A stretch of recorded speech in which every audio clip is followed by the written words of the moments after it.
আসসালামু আলাইকুম, hello viewers, welcome to my YouTube channel think and do.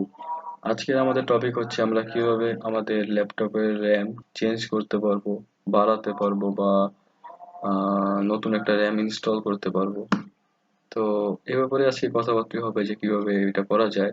আপনাদেরকে দেখাবো, আপনাদের হেল্প করতে চেষ্টা করব, যতটুকু হেল্প করতে পারি আর কি। তো দেখা হচ্ছে একটা ছোট্ট ইন্ট্রোর পর।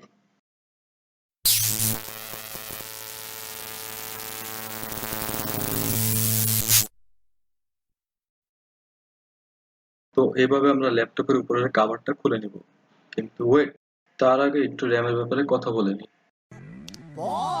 সো কথা হচ্ছে যে র্যাম চেঞ্জের ক্ষেত্রে আমাদের কি কি জিনিস দেখতে হবে। প্রথমে দেখতে হবে যে আমার মাদারবোর্ডে কতটুকু র্যাম সাপোর্ট করে, কতটুকু লাগানো যাবে, আর বেশি লাগালে প্রবলেম দেখা দিবে। আর হচ্ছে গিয়ে আমাদের আগে যে র্যামটা লাগানো আছে তার বাস স্পিড কত, বা মানে নতুন যদি আমি একটা লাগাই তাহলে ওটা কতটুকু স্পিডে লাগাবো, আমার প্রসেসরটা কতটুকু সাপোর্ট নিবে।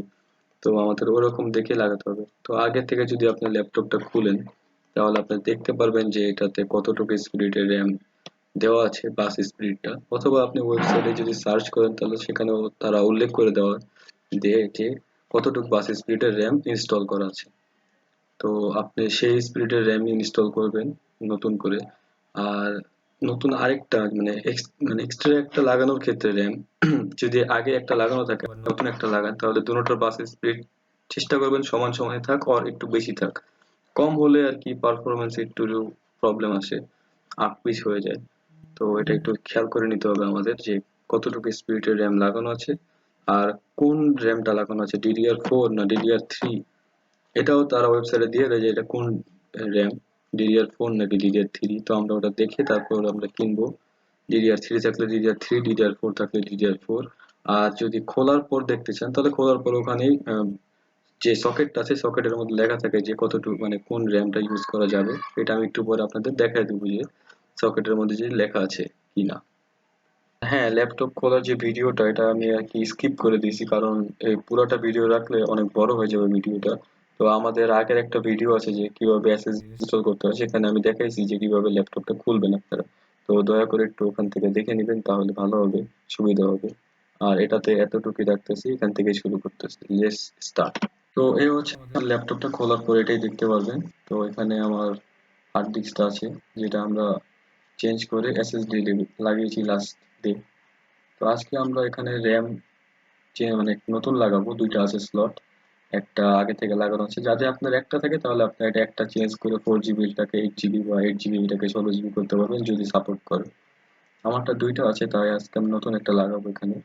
তো আগেরটা খোলার জন্য দুই সাইডের ব্যারিকেডটা একটু সরাই দিলেই আস্তে করে র্যামটা নিজেই চলে আসবে এবং একটা সাউন্ড করবে এরকম।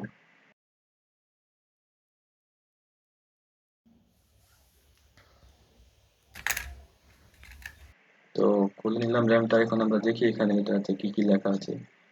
এটা 4 জিবি একটা র্যাম, এটার বাস স্পিড 2666, এবং এই স্পিডের র্যামটা আমি কিনছি, এবং 4 জিবি আরেকটা স্টিক কিনছি, আরেকটা স্টিক ওখানে ইনস্টল করার জন্য নতুন। তো এটাকে আমি আবার এটার জায়গায় লাগিয়ে দেবো, এটার মাঝখানে একটা গ্যাপ আছে দেখবেন। আর ওখানে র্যামের স্লটেও একটা গ্যাপ থাকে মাঝখানে। তো এটা ওখানে ভালোভাবে লাগিয়ে বসিয়ে দিলে একটা সাউন্ডের মাধ্যমে এটা লেগে যাবে এইভাবে।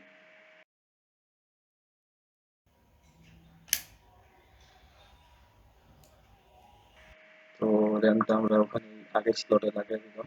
এখন আমরা দেখি যে নতুন র্যামটা এরকম। নতুন র্যামটার একটা কুইক আনবক্সিং করবো আমরা। এটা DDR4 র্যাম, আপনারা দেখতে পাচ্ছেন DDR4 র্যাম, এবং এটার সকেট যেটা, যেখানে আমি র্যামটা ইনস্টল করব সেই জায়গায়ও এটা লেখা আছে যেটা DDR4 র্যাম সাপোর্টেড। আমি একটু জুম করে আপনাদের দেখাই দিই, এখানে যে লেখা আছে DDR4, দেখতে পাচ্ছেন DDR4 লেখা আছে এখানে। তো এটার জন্য এটা দেখে নিবেন, দেখে কিনলে ভালো হয়, নাহলে আবার এক্সচেঞ্জ করতে যেতে হবে আপনাকে দোকানে। তো দেখে তারপরে প্যাকেটটা খুলবেন আপনারা। তো আমি এখন র্যামটা আনবক্সিং করে নিই তাড়াতাড়ি।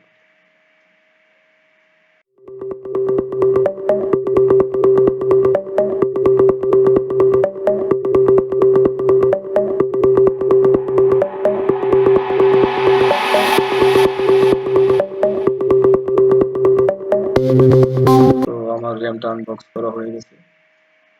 র্যামটা আমার বের করে নিতেছি হাতে। তো এই যে র্যামটা, স্টিকটা, র্যামের স্টিকটা, এখানে লেখা আছে এটা 4 GB 2666 বাসের র্যাম একটা। আমি ট্রান্সলেটর গেছি, আপনারা অন্য যে কোনো কোম্পানি কিনতে পারেন, কোনো সমস্যা নেই, যেটা আপনার মন চায়, যেটা আপনার বাজেটে হয়।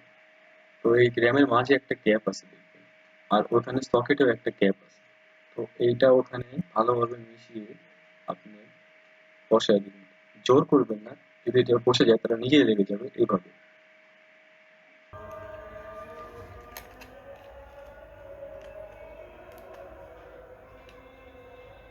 ভালো মতো লাগাই দিবেন, একটা সাউন্ড করবে। র্যামটা ইনস্টল হয়ে গেছে, আমাদের কাজ আজকে এখানে শেষ। তো একটু টুকটাক কথা হয়ে যায়। তো র্যাম আর এসএসডি ইনস্টল করার পর ল্যাপটপটা কতটুকু ফাস্ট হয়েছে আপনাদের এটার একটা ছোট্ট উদাহরণ দিয়ে দিই। তো আমি আজকে ল্যাপটপটা বুট করতেছি, এটা কিন্তু এসএসডি এবং র্যাম ইনস্টল করার পরের।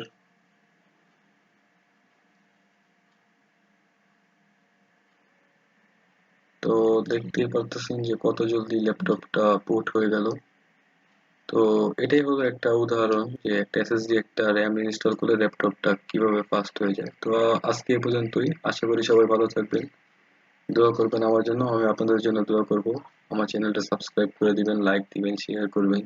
আজকে এই পর্যন্তই থাক, আল্লাহ হাফেজ, দেখা হবে নতুন এক ভিডিওতে।